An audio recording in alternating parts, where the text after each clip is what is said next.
Hello viewers, this is your realtor Nikhil Patni और आज हम वास्तु को और एक स्टेप आगे बढ़ाते हैं और जानते हैं बहुत सारे रहस्यमय चीजें जो आजकल चल रही हैं मार्केट में वास्तु के नाम पे। वास्तुशास्त्र एक महान शास्त्र है, बहुत ही गहरा अध्ययन मांगती है। ऐसे ही ऊपर ऊपर से 95 रुपए में वास्तुशास्त्र सीखना, आजकल ऐसे वास्तुशास्त्री बहुत उपलब्ध हैं मार्केट में जो 2.5 दिन में, 2 दिन में, 1 दिन में सारा वास्तु जान लेते हैं। लिखने वालों ने हजारों वर्ष लगाए और पढ़ने वाले ने 5 मिनट में उसको पूरा कर दिया। वास्तुशास्त्र के आजकल के जितने भी शास्त्रीज अवेलेबल हैं उनके सामने हमें कुछ कुछ तो पता होना चाहिए, कुछ यानी बहुत बेसिक्स। हम फ्लैट खरीदने जाते हैं तो हमें कंस्ट्रक्शन के बारे में पूरी नॉलेज नहीं होती है, पर हाँ हमें बिल्डिंग में कितना स्क्वायर फुट एरिया है, कितनी हाइट के फ्लैट्स हैं, बिल्डर उसके साथ क्या क्या दे रहा है, वगैरह वगैरह वगैरह जानकारी होती है। इसको बेसिक बोलते हैं। पानी कितना आएगा, कितनी देर तक आएगा, वगैरह वगैरह, ये सब छोटी मोटी जानकारियां जो हमें होनी चाहिए।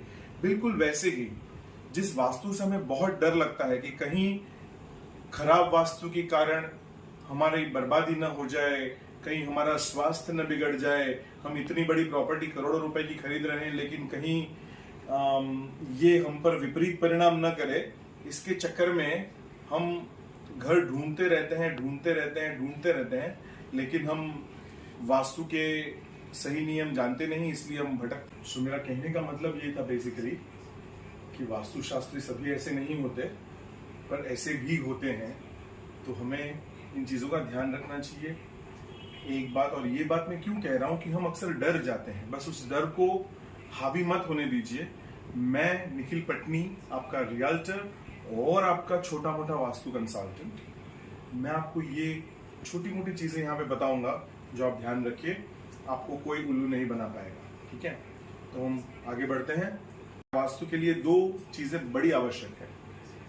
उसमें से पहली चीज है ये जानना कि ये जो पूरा यूनिवर्स है वो पंच तत्वों से बना। आइए पंच तत्वों को समझते हैं। पंच तत्वों को समझने का बड़ा आसान तरीका है। एक नाम है जिसको लेने से हमारा बेड़ा पार होता है, उसे कहते हैं भगवान। बस इन भगवान को याद करोगे तो आप पंच तत्व आसानी से सीख पाओगे। भगवान का भ यानी भूमि, ग यानी गगन, वा यानी वायु और वा के साथ आ जोड़ा, व के साथ अ की मात्रा जोड़ी तो होता है आ। ये अ से होता है आकाश और होता है लास्ट वर्ड न, जिससे होता है नीर यानी कि पानी। ये है पंच तत्व। ये पंच तत्व से बना है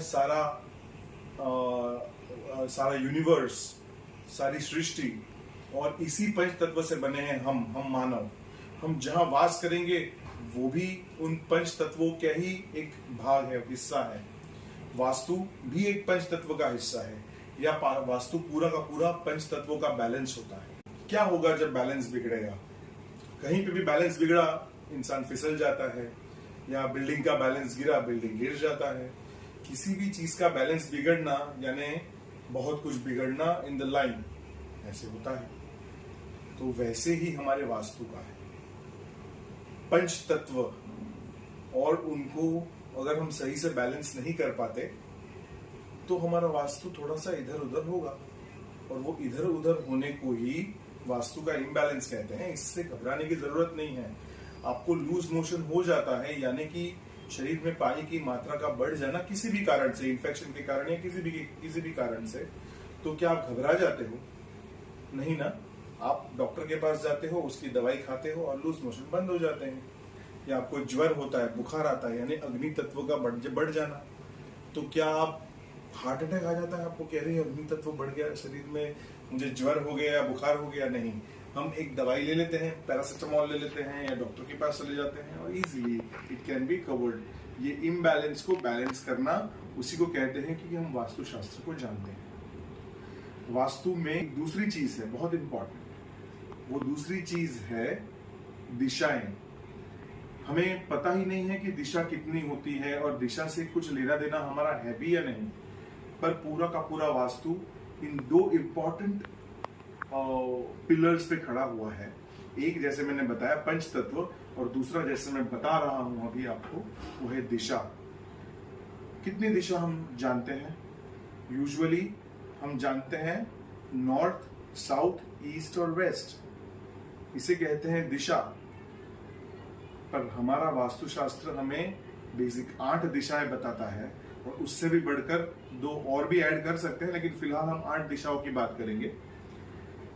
8 दिशा में होता है north west, north east, south west, south east, in addition to north, east, west and south. हर दिशा का अपना एक महत्व है। हर दिशा से आने वाली ऊर्जा अलग चीज को सूचित करती है। अग्नि कौन है, वायव्य कौन है, ईशान कौन है, नैऋत्य कौन है, उत्तर है, दक्षिण है, पूर्व है, पश्चिम है। ये 8 दिशाओं के अलग अलग वाइब्रेशंस हैं, और इन वाइब्रेशंस की हमें जरूरत है। इसमें से कोई भी वाइब्रेशन नकारात्मक नहीं है। ये जो भ्रांति अक्सर वास्तुशास्त्री या तो हमारा भ्रम कहीं से लिखी पड़ी बातें सुनकर हम ये समझ लेते हैं कि ये दिशा में हमारा घर नहीं होना चाहिए, ये दिशा में ये नहीं होना चाहिए। नहीं, आप स्वयं इसका चयन करो, लेकिन आप स्वयं इस पर नॉलेज अपनी जो XYZ से आपने ली है उसे मत लगाया करो। एक्सपर्ट्स को कंसल्ट करो। एक्सपर्ट्स को कंसल्ट करने से आपका भ्रम दूर होगा, और सच्चा एक्सपर्ट वही है जो भ्रम दूर करे। सच्चा एक्सपर्ट वो नहीं है जो आपको भ्रम में डाले। सो इस बात को गहराई से समझिए। मैं एग्जाम्पल देना चाहता हूं कि हम कैसे भ्रमित होते हैं।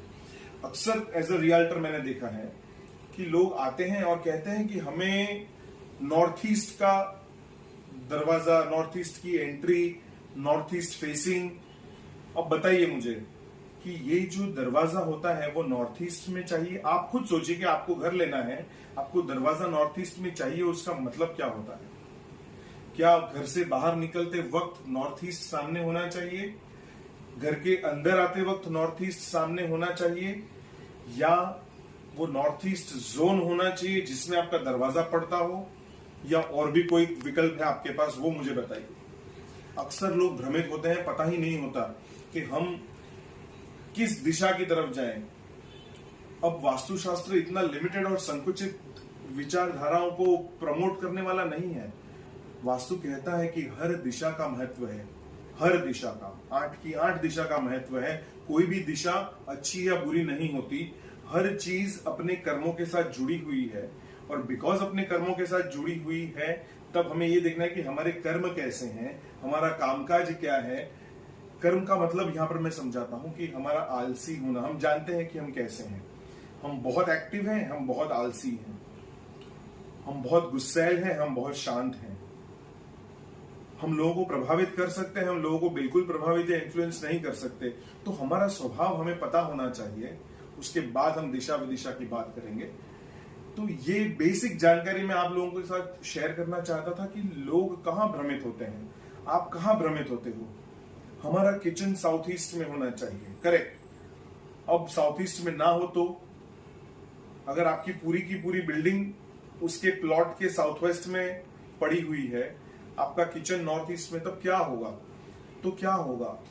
मैंने इससे पहले के वीडियो में बताया था कि आपको घबराने की बिल्कुल भी आवश्यकता नहीं है। बार बार कह रहा हूं कि आप कंसल्टेंट से सलाह मशवरा कीजिए। उससे होने वाले नुकसान के ऊपर आप डेफिनेटली डिस्कशन कर सकते हैं कि वो क्या नुकसान है, या क्या फायदा है, या कितना फायदा है। उसके बाद अपनी रेमेडीज के बारे में सोचा जाए, और उसके बाद वो रेमेडीज की जाए। हाँ, इन सब के बाद इस वीडियो को एंड करने से पहले मैं ये कहना चाहता हूं कि टेंशन बिल्कुल ना लें।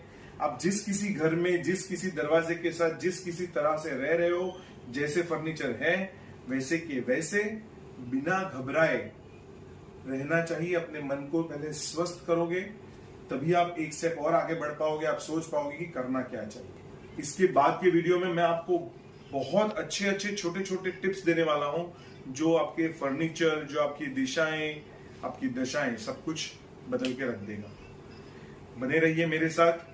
मेरी YouTube चैनल को सब्सक्राइब कीजिए, शेयर कीजिए, और मेरी बातों का आनंद लीजिए। मैं हूं आपका अपना रियल्टर निखिल पटनी। धन्यवाद।